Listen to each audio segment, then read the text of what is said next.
If you could begin, gentlemen, by telling each one of you your name, rank, and so forth, where you served, what war, and so forth. Mr. Brandt. My name's Don Brandt, and I was a Lieutenant JG in the U.S. Naval Air Corps in the South Pacific is where I served. I was Paul Schneeberger. I am now. I served in Europe in World War II, 14 months in combat. I'm Richard Donahue, and I was in the U.S. Army Air Force flying Martin B-26 in Europe. Okay. Could you talk a little bit about why all the three of you are interviewing together today? We all graduated from Hughes High School in 1941. And he and I graduated from the same grade school. Which was? Clifton School in Clifton. Okay.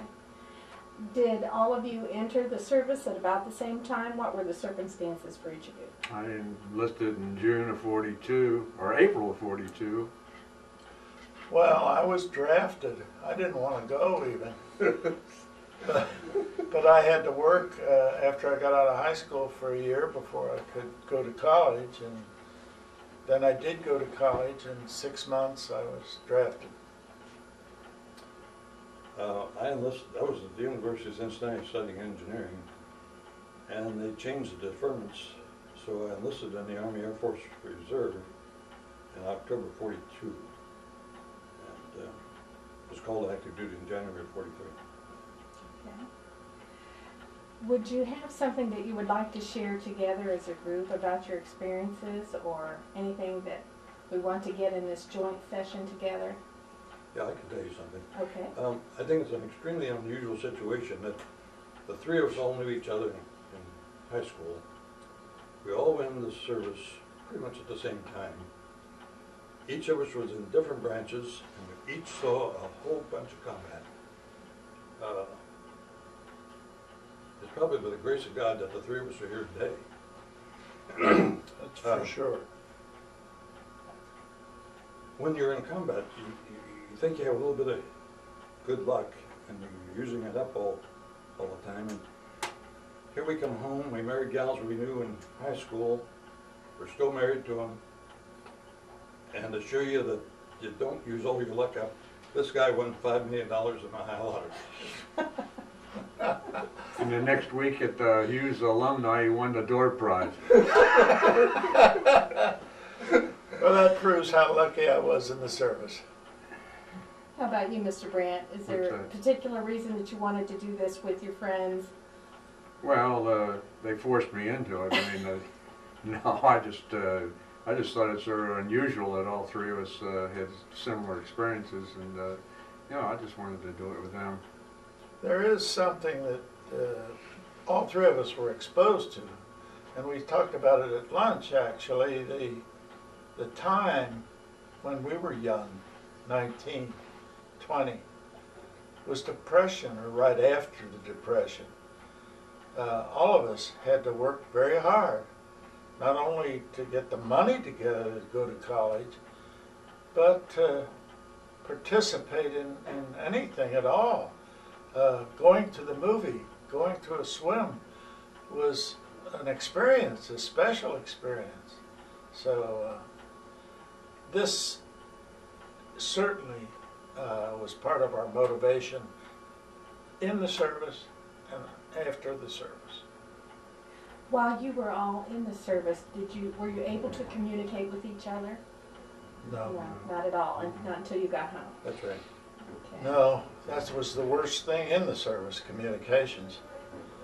We actually got together to some of our high school reunions. That's where we start seeing each other every 5 years. We had reunions, and we were quite active in it. So that's where we got together. Now, all three of you married after your time in the service? I did. He's married You before. married before. I got married before I went in the service because I was old-fashioned enough to write to my intended father-in-law to ask permission to marry Marilyn. And when I found out I was in a machine gun section, I decided I better get married before I go overseas. I did the same thing. I married a gal, in fact she was in our graduating class, and we went to grade school together, started dating in high school, and then when I was in flight training down in Brady, Texas, we got married then, and Charlotte traveled around the country with me to the various air bases until I went overseas. What was life like for your wives while you were in the service? That was really interesting. When we would move from one base to another, you have to understand, excuse me, what the attitude was like down there. We were in a world war, which we weren't sure we were going to win.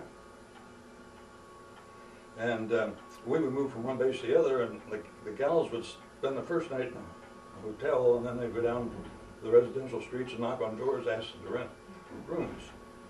And the people were really great. They took them in, and not only took them in, but they were very good to all the service people. So the attitude was wonderful. Was it something where I know there was coming out of a time of rationing and so forth, were things still very tight because of the war effort, of course? Did they have to do without a lot? Oh, everybody did without a lot, but they made do. They had a statement, the difficult we do immediately, the impossible takes a little longer. Mr. Schneeberger, how about things with your wife? Well, of course, the circumstances were such that we got married. We went to Trenton, New Jersey for a honeymoon, and that was it. I went overseas at that point, anticipating I didn't know what. It was an interesting trip across the ocean, my first trip across the Atlantic. Our convoy, which was 80 ships, was twice attacked by German subs apparently, because right around us the depth charges were being dropped, and it rattles the ship a little bit. About how many people were on a ship? The ship I went over on was the Marine Wolf, and it was had 3,000 troops on board. And you were all ended up at the same destination, or did you drop off people at different ports? No, we wound up overnight in Weymouth Harbor, England, and the next morning we went across the channel and landed at Cherbourg. But Cherbourg had been beaten up by then, and we had to leave ship by lighters to get ashore, and then we went to a French field and pitched pup tents and slept in some mud. I want to return to Mr. Brandt. I would just say the Army lived higher than the hog. Listen who's talking. Yeah. You were in the U.S. Naval Air Corps, served in the South Pacific. Can you tell us a little bit about your experiencing coming into the service and so forth? Coming into it, a youngster, I saw a movie, Robert Taylor, I think they called him Pensacola, and ever since I saw that movie, I wanted to be in the Naval Air Corps, and enlisted in 42, as I said. I was 18, and just went through all the training and became a naval aviator. Enjoyed every minute of it. What was the best part? Tell them the planes you flew in to start with. Well, I started actually. There was no room for us in the service, so there was a field, a little putt-putt field in Cincinnati, Watson Airport, and they sent a group of us out there to learn how to fly Piper Cubs. And as soon as we finished with that, by January '43, we went into regular service, and then from then on it was training and get your wings and go overseas. So from the time that you started training until you were considered a pilot, how long of a time period are we talking? I started in pre-flight in January of '43. In January '44, I was overseas. Okay. Did you specialize in your aircraft? The training was broken down into your specialized Well, I was a aircraft? fighter pilot, and yeah, well, you had everybody in the Naval Air, if you were going to be a shipboard, well, you had to learn how to land on a carrier. And after you get your wings, you go into what they call operational training. and that's where you fly fleet planes. And that's the first time you don't have an instructor behind you. You read a manual and you jump in because there's only one place. And then you learn how to land field carry laners, and we went up on the Great Lakes. There was a carrier, a little bitty thing called the Wolverine. Made 4 carrier landings and then immediately went overseas. Okay. When you went overseas, where were you originally based? Overseas? Well, we went to, we were actually replacement pilots, and several of us went to a place called Hilo, Hawaii, and we joined Air Group 2. Some of their fighter pilots were sent over out on the Enterprise. They were replacement pilots out there.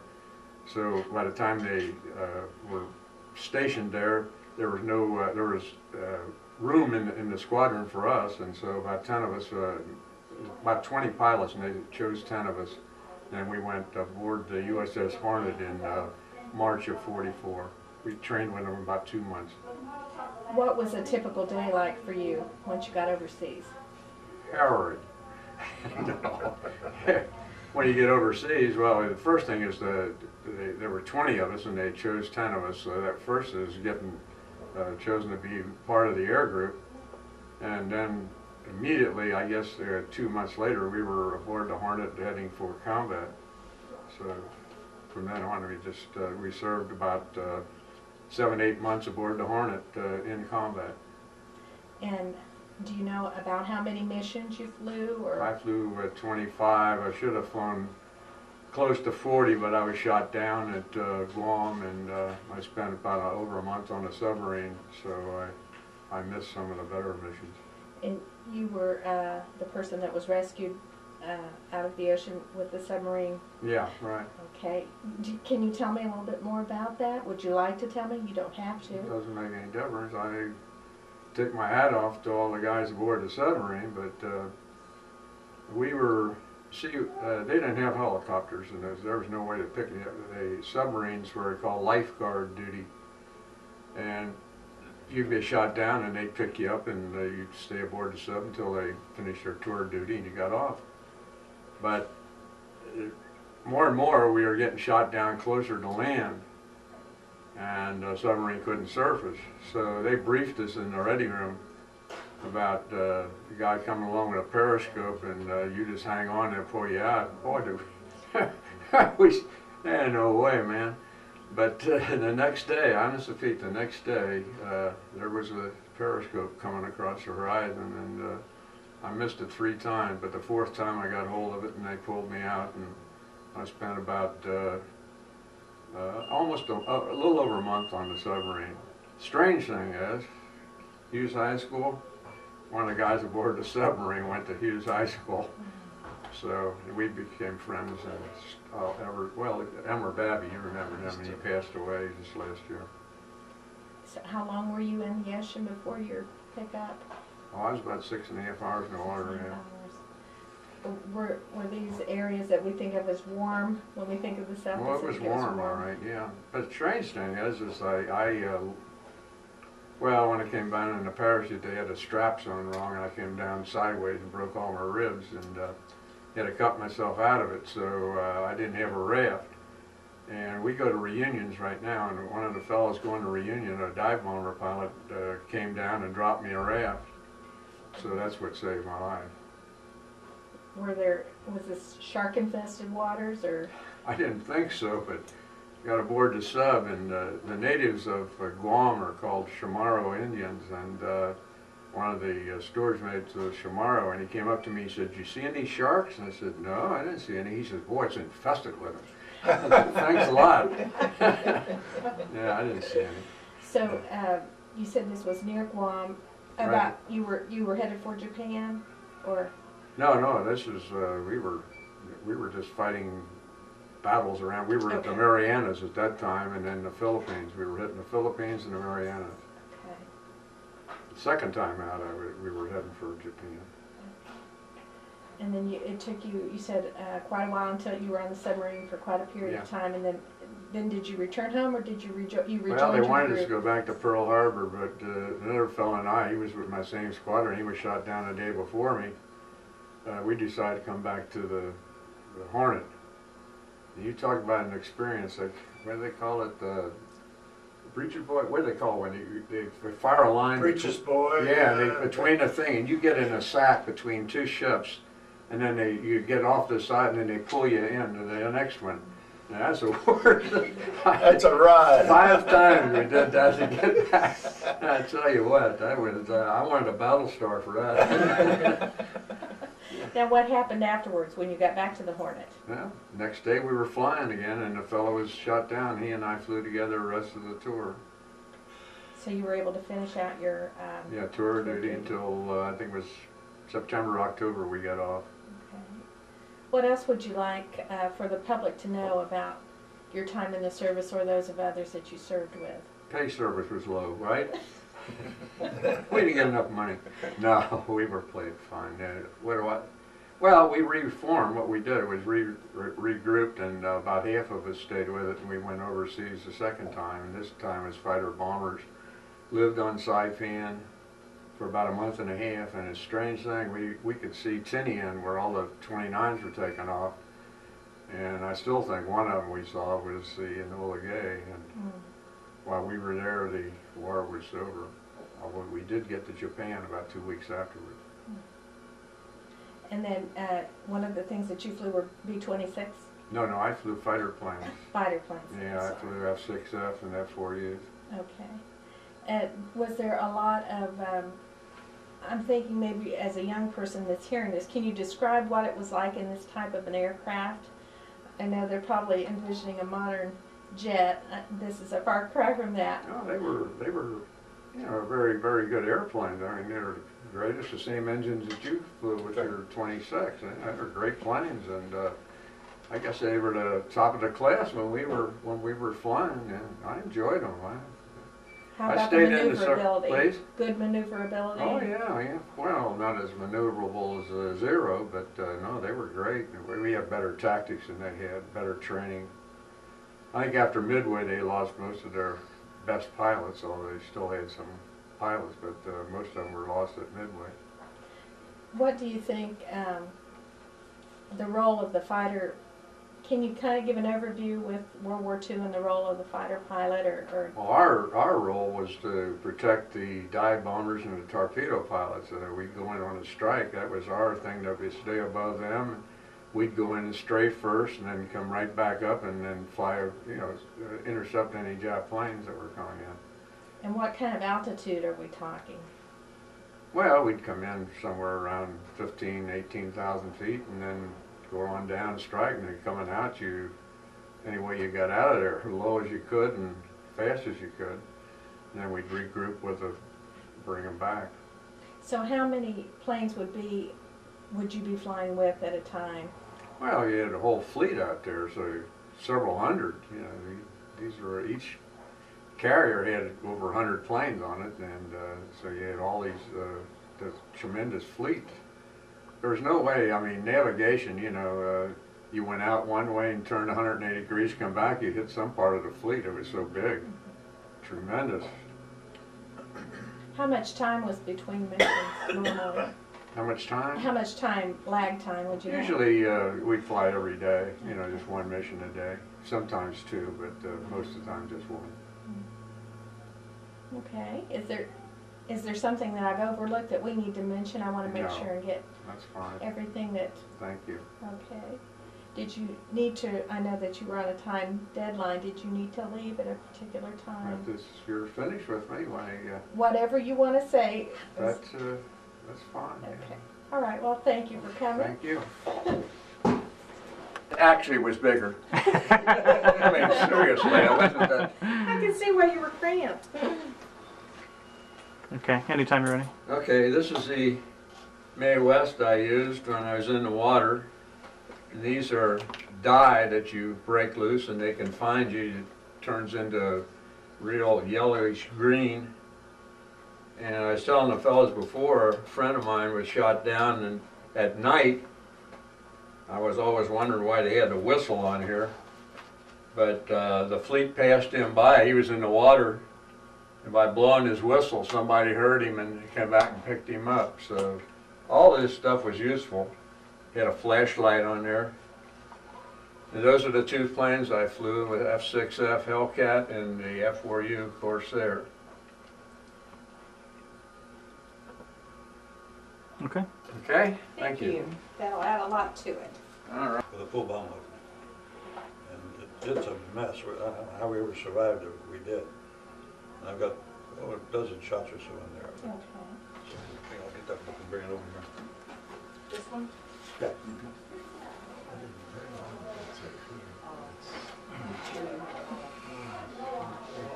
So when you're ready, we'll just reintroduce you again, just to make sure that we... How do you like that? Oh, aren't those great? That's my wife and I when we were married. Wonderful. They wouldn't have been up there if you weren't down there. Well. Do you need a moment to find the ones you're looking Yeah. for? Okay.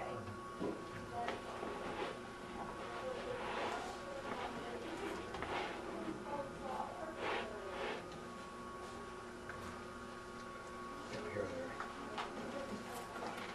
I don't know if you'll be able to see those with the cellophane or not. Actually, could you hold those up? Maybe you hold it in I your will, lap. yeah. Okay. and- I will when I get to it. Okay. Okay. Are you all set? Let me think about it. Okay.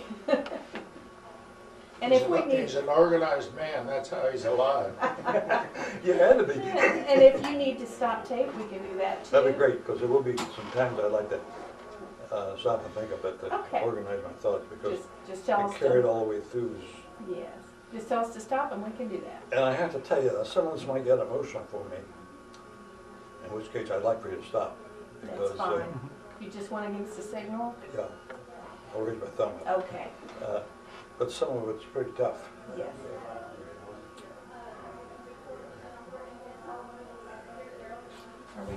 Are we ready And to maybe I start? can tell you this. These things are so vivid that I can actually close my eyes and take it frame by frame as to what happened. And that's 57 years ago. It's remarkable, isn't it? Yeah, it really is. Okay, you can go ahead and start. Okay. Can you reintroduce yourself for us? Sure. I'm Richard Donahue. I was a B-26 pilot in the 17th Bomb Group and the 37th Bomb Squadron. And my serial was 0715738. I joined my group as a replacement pilot in Corsica in October of 1944, and we flew combat into northern Italy. And when you join an outfit like that, what they do is put one inexperienced air crewman with an experienced crew. So as a pilot, you fly a number of missions as co-pilot before you get back to your original crew. In my case, a lot of my people were killed, so I never really got to fly very much with the original crew.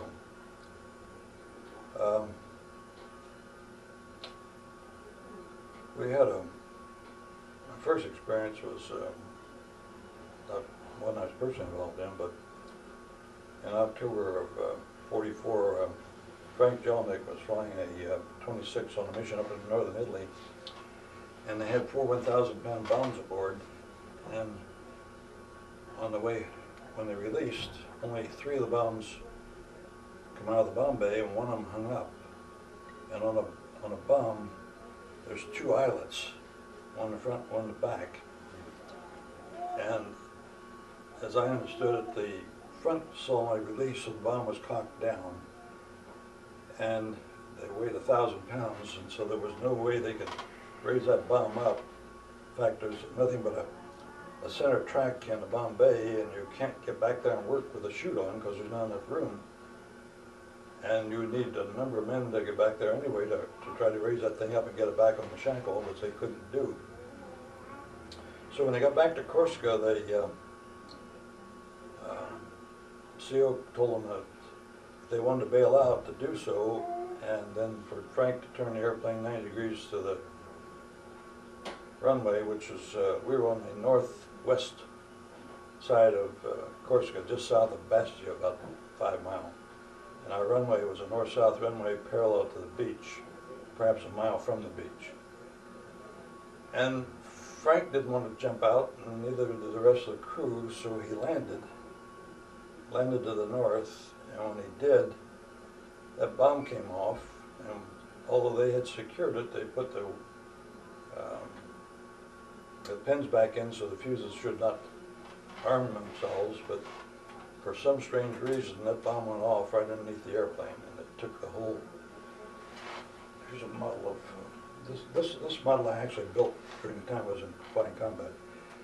But from here back, the entire airplane was stripped. There was no fuselage.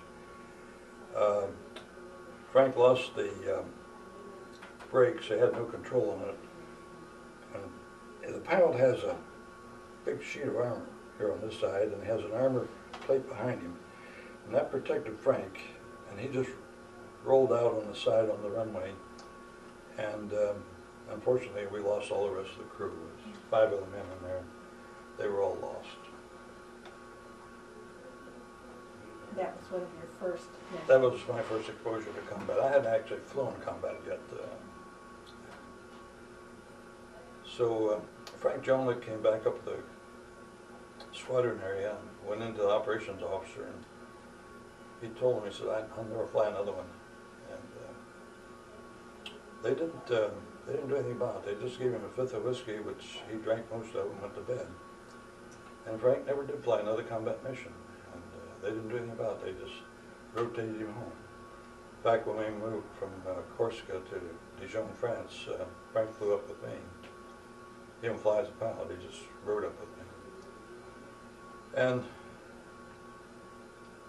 on my 7th mission, I had a lot of trouble getting my 7th mission off. I can't remember what happened the first one. I know we got airborne with bomb load, and I was still flying the right seat. And that mission was scrubbed, so when you scrub a mission like that and take off the bomb load, you do not get credit for it. You only get credit for a combat mission when you cross the enemy line and go into combat area. So if you take off with a bomb load and for some reason the mission is scrubbed and you come back, it's a non-event so far as the military is concerned. Although we lost a lot of people as a result of it. The first mission was scrubbed. The second mission, I remember very clearly, we took off to the north at Corsica. It was a very windy day, and there was a ridge of mountains to the west of us, and the winds were coming across there very hard, and the turbulence was unbelievable. I've flown all my life, and I've never seen turbulence like that. We were up at about 2,000 feet, and that airplane dropped 1,000 feet. And when it stopped going down, it felt like I jumped out and hit the ground. I mean, it was unbelievably hard.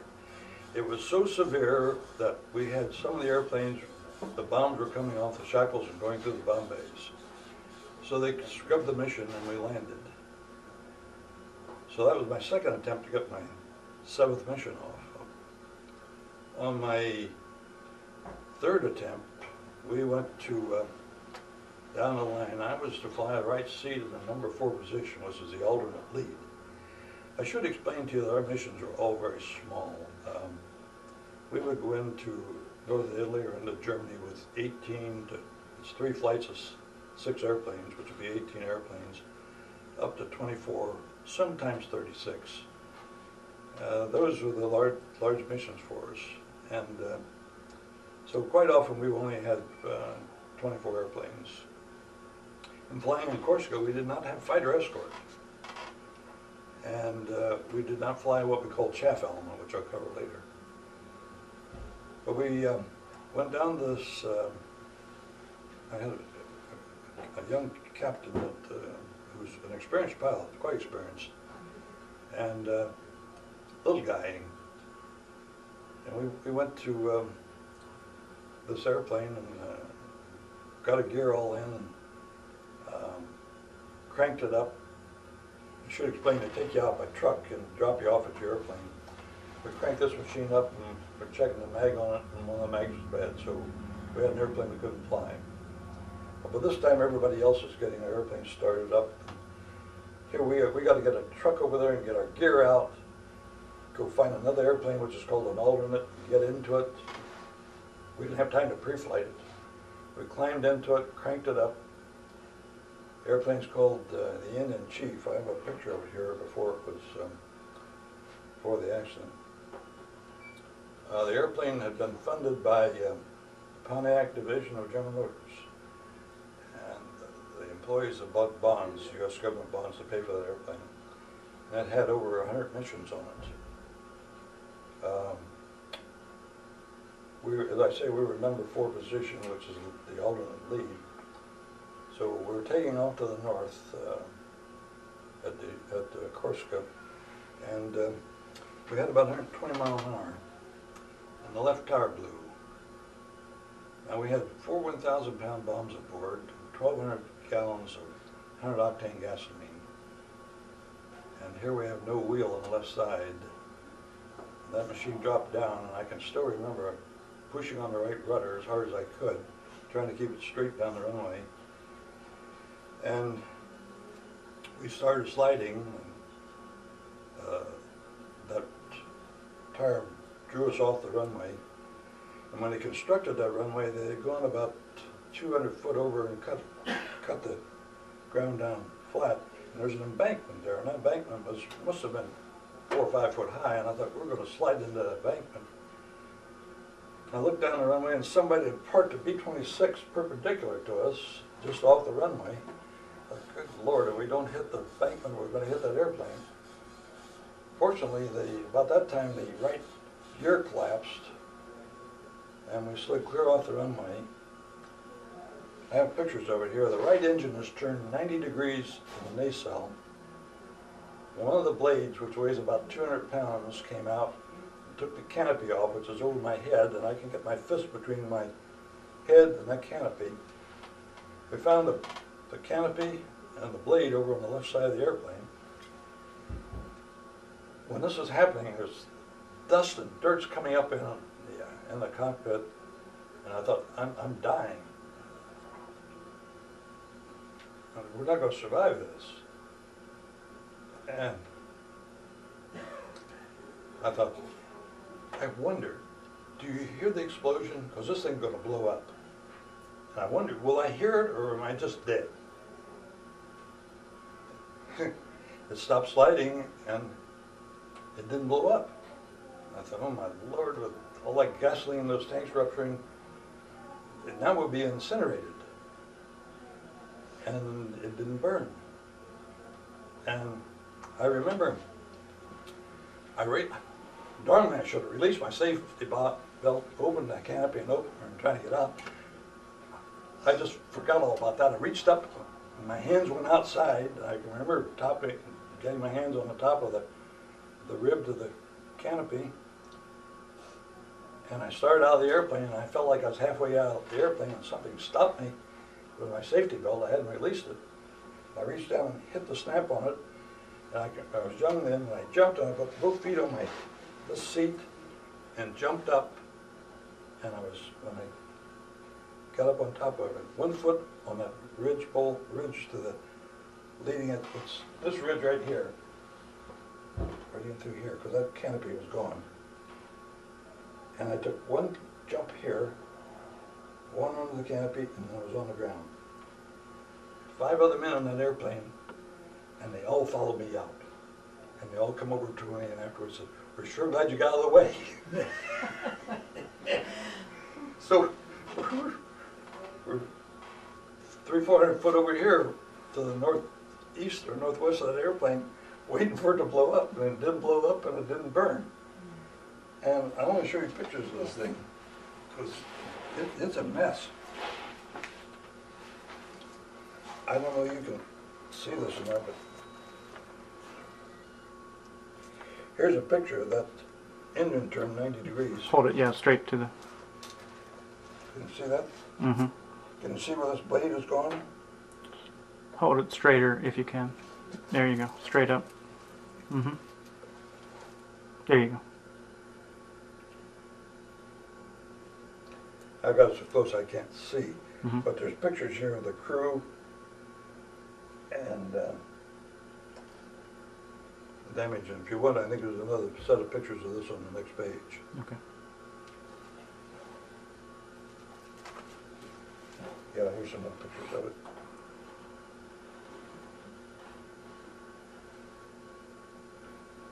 Can you see that? You can see how the canopy's going there.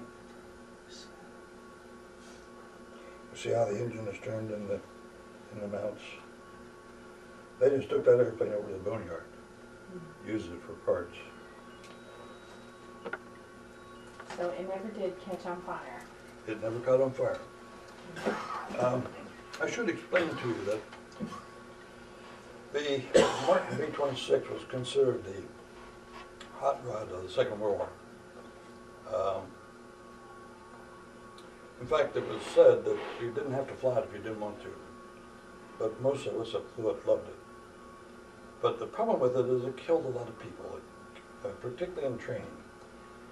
And President Truman was I think a senator, as I recall, and he had the Truman Commission to investigate that airplane because we were losing so many men from training. Originally it had a 66-foot wingspan. So as a result of their investigation, they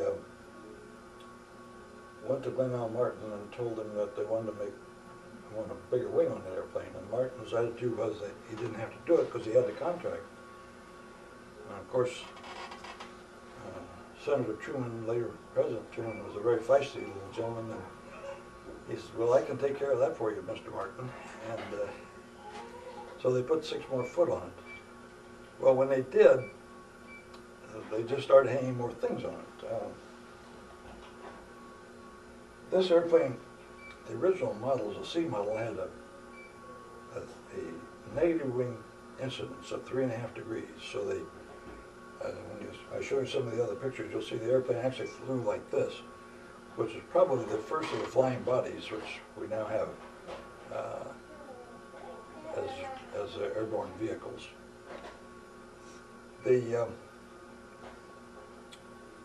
As they kept hanging more things on, they put 4 guns on, 2 machine guns on this side, 1 on this side, and some of them had a flexible gun in the nose and a fixed gun in the nose. So as a pilot, I could fire anything from 2 to 5 guns, which were fired by aiming the airplane. We had a turret up here, which was our main line of defense. We had 2 guns in it. We had a waist gun on each side back here, and 2 guns in the tail. So we had a lot of guns, and they were all 50 caliber machine guns. But this airplane was a hot rod of the Second War, and the fighters liked this because they could come up and just cruise with us. They didn't have to do S-turning as they did with the heavies or any of the other bombing equipment that we had in the inventory at that time. I'll stop in a minute. I need to organize my thoughts. I have a couple of them I want to tell you about. I met a young man in our outfit who was a pilot. His name was George Belinsky. And George started flying with me, not all the time, but frequently. And he was a little bit younger than I.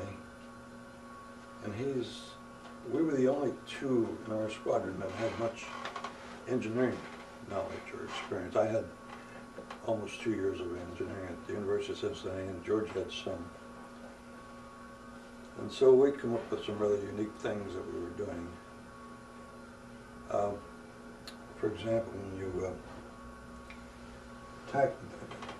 you taxi on the runway in Dijon, if you're taking off, it doesn't matter which way you're taking off, but what they would do is they take the first airplane and put it on the right corner, and the second airplane would taxi across and get on the other corner of the runway.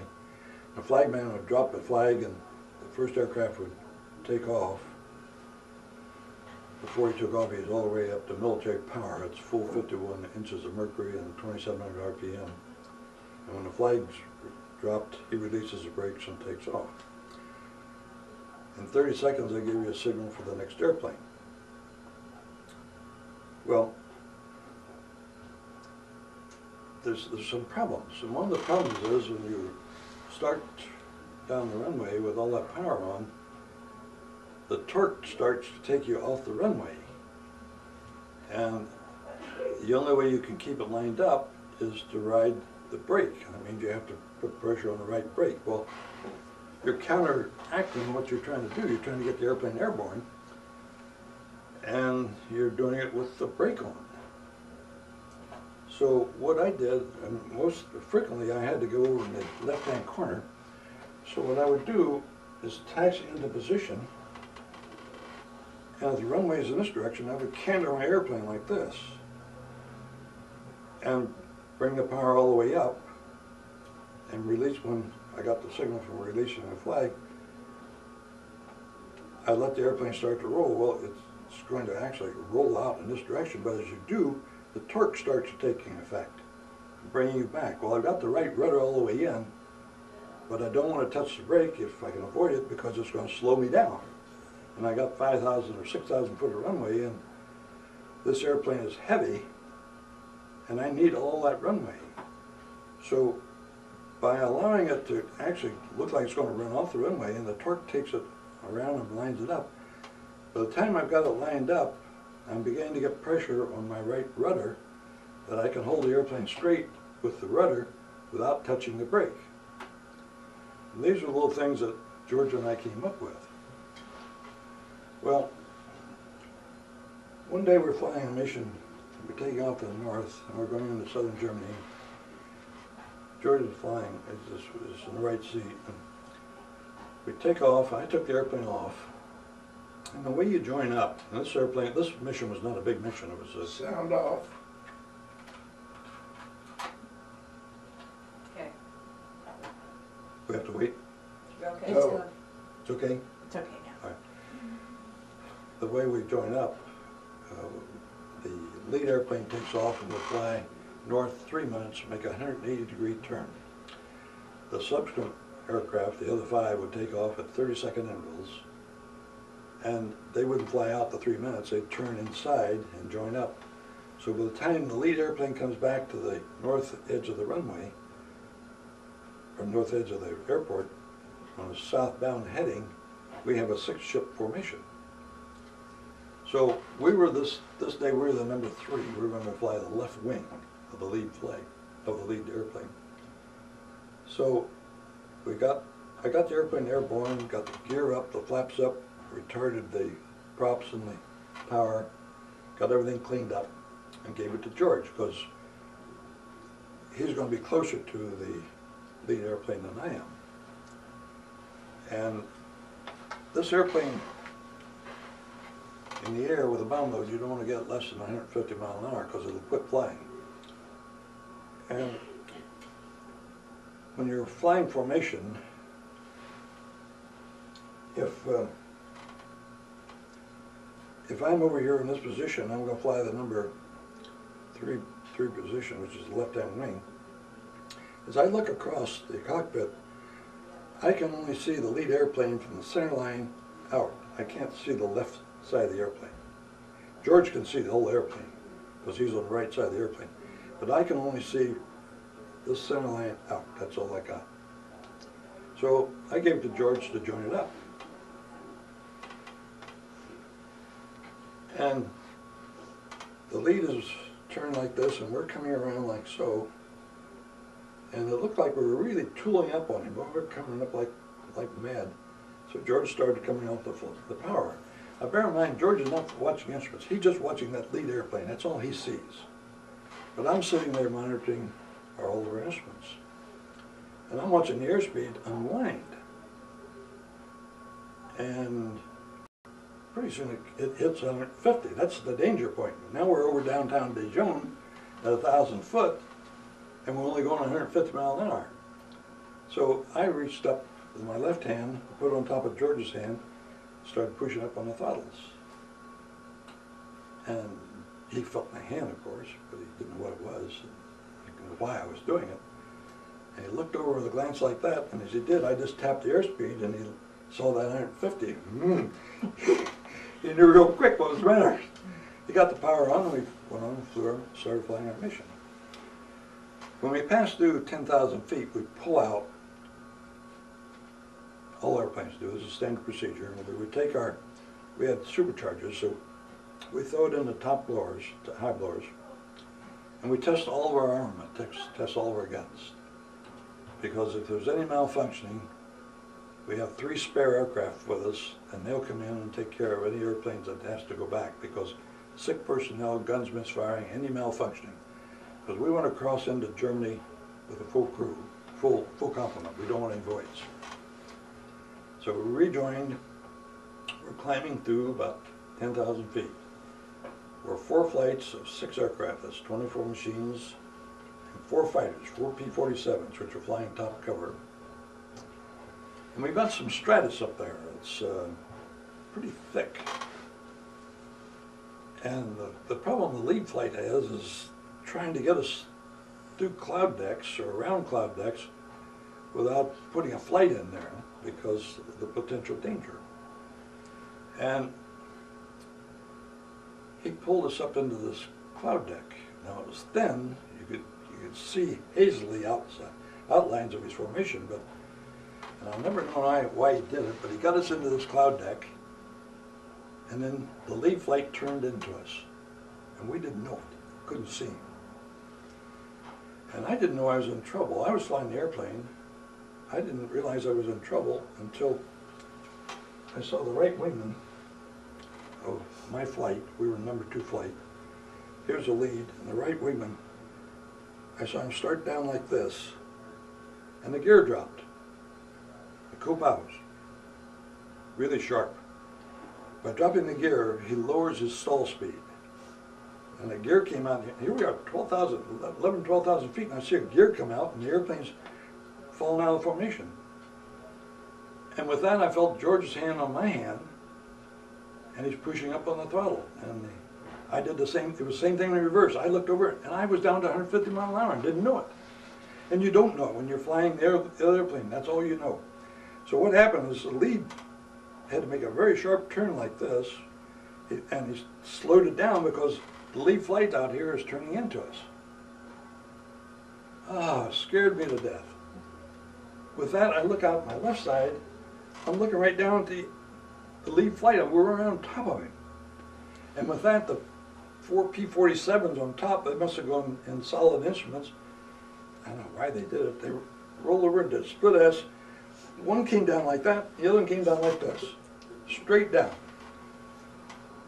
We're right on top of Baden-Baden when this happened, just crossing the Rhine River. And I thought, it took me probably 10 minutes to get settled down. We hadn't even gone into Germany yet. We're just crossing the Rhine River. Those are some of the things that can happen to you. One time we were taking off to the south at Dijon, and what they would do when the ground crew they open up the bomb doors at night, and to load this airplane, we got a cable and hoist in the bomb bays, so they would use a cable and hoist to raise those bombs up and put them on the shackles. And they have a putt-putt, which is an alternate source of power, but sometimes they didn't use that. So when you come down the next day and climb your airplane, you pre-flight it, you can't tell that the battery's down. This airplane had Hamilton standard electric props on it. And it was not uncommon to get what we call a runaway, which what happens is the generator is putting out current, and instead of going to the battery to charge, but to the prop to operate it, it's being starved by going to the battery to charge it because the battery's charge is down. When that happens, the prop doesn't adjust and it just stays in low pitch. And normally we use a 2700 RPM as a maximum RPM takeoff for military power. But when these things get in flat pitch, they start singing and they'll run up to, go way up. In this case, the right engine ran away and got up to 3,300 before I realized what was happening to me. George just wasn't with it that day, and he didn't catch it. And we have a 3-way switch for each prop. the switch is forward, it's an automatic, bring it up vertically and push it over to the left, and it manually will decrease the RPM. So I reached up and got that right switch and pulled it over and got the prop back down to 2700, put it back and fixed, and then checked it, pushed it up to automatic, and it started working. But this time I'm pretty well to the end of the runway. I'm not sure I'm going to get the airplane off the ground. And I finally got it off. And then the problem was, well, I could keep it in the air or not. And about 1,000 foot south of our runway, there's a canal, and it runs perpendicular to our flight course. And I thought, I don't know, I'm going to put this thing down before the canal or afterwards. I don't think I can keep it in the air. And I kept nursing it, and I got, as I approached the canal, right in line with the runway is a house. The house is 1.5 story high. I couldn't get over the house. So I used the left rudder and skidded out 50 feet or so to get all out of line of the house. I remember I looked right into the gables as I went past it. Got across the canal, and then there was a woods down there, and I was just dragging through the woods, and finally got the airplane to flying. And once I got it flying, I got the flaps up, and everything went all right, but it was close. I didn't think we were going to get that one made. A lot of things that are not technically combat related, but still very That's right. hazardous. Oh, I could tell you, for example, one mission, we never got credit for it as a mission. We took off with 24 airplanes. We lost 2 in takeoff and 1 landing. And the 1 landing was terrible. This airplane had the biggest engine available in the Second World War. It was the Pratt & Whitney R-2800, which is a wonderful engine. It's a 2,000 horsepower engine. Now, this is a relatively small airplane. And you have to be very careful on use of the throttles, because when you're shooting an approach coming in to land, you got the throttles retarded. If you come up on the throttles too quickly, and one of the engines does not catch, it'll roll over like this. And it'll do it so fast you can't imagine. And we had a relatively new crew who was shooting the landing to the south. And that's exactly what happened to him. He come up way too fast on his throttles, and the right engine, when their throttles retarded, they can load up with fuel. They actually foul. And this engine didn't come in with the power. And the airplane rolled over like this, down, and kept going straight down. He wasn't over 300 foot when this happened. When that airplane finished, there was nothing from here forward. We lost the whole crew, all 6 of them. Terrible accident. Didn't even get credit for combat mission. But those things happened to us. When you got into combat missions, what sort of things confronted you as far as the enemy forces? What was more common, or? Oh, well, we had 2 things to worry about from the enemy. One was fighters, and one was flak. Flak was devastating.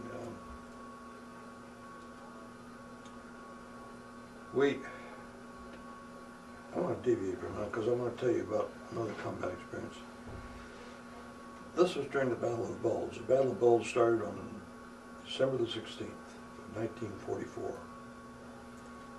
And the weather, Just in case we have some youngsters watching this, can you describe where that took place? that was up in the Luxembourg areas, north of Dijon. The Germans came through the Ardennes forest, and no one thought they could. And we really didn't think they could mount that kind of force, but they did. And there was a period there of about 6 weeks that we were not sure we were going to be able to stay on the continent. That they were trying to drive through to Antwerp to divide our forces. And so we would take briefings early in the morning, go down and sit, and the weather most of those days was terrible. We had low stratus, But we would go out and sit in our airplanes and wait on the possibility of being able to get off because our ground troops needed our support desperately. We couldn't get off the ground. But we did finally start getting off the ground in, I think it was around the 23rd of December. I remember I flew one mission on the 16th or 17th. And we were up over the Siegfried line. And the Siegfried was made up of, they had truncated sections of concrete to keep tanks from getting through.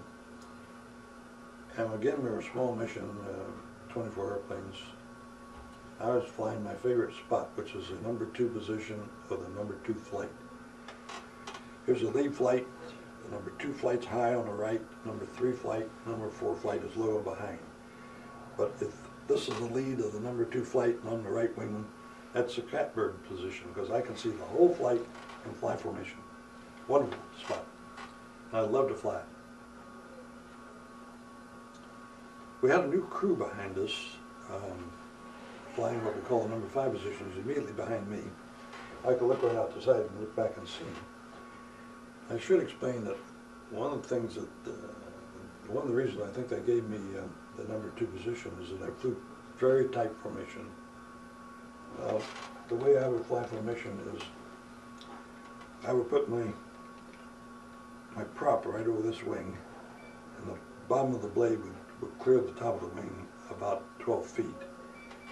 And I would look right out the side of my airplane, and I'd look right down at that wingtip. That's when I felt I was in real tight position.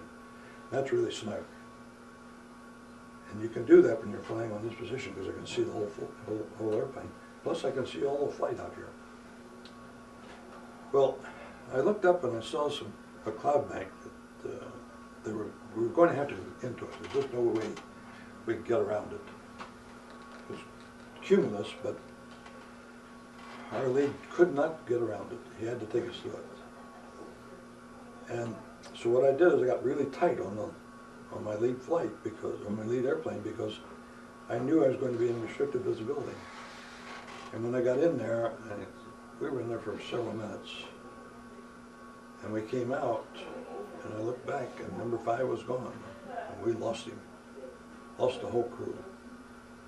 What happens is they get in there and get vertigo, and lose sight of the airplane, and then lose control of the airplane, and lose the whole thing. It's terrible. It happened though, and it happened more often than not. And again, that was another one of those where you had not entered into combat. We were still not in combat, that's right. Those things, they happen to us. I think that's something that's probably kind of overlooked sometimes, you know, from the outsider. You forget all of those events that take place, not necessarily right in the thick of things. Now, the people who flew the B-26 loved it because its actual combat loss was the lowest of any of our military inventory in the Second War. The combat loss was less than 0.5%. But unfortunately, that does not include the losses from taking off and landing and the other things that happened to us, as I just explained. And Paul wanted me to tell you about an experience that I'll never be able to explain why and how it happened, but I'll tell you what did happen. I'm sorry, I need to change tape before you.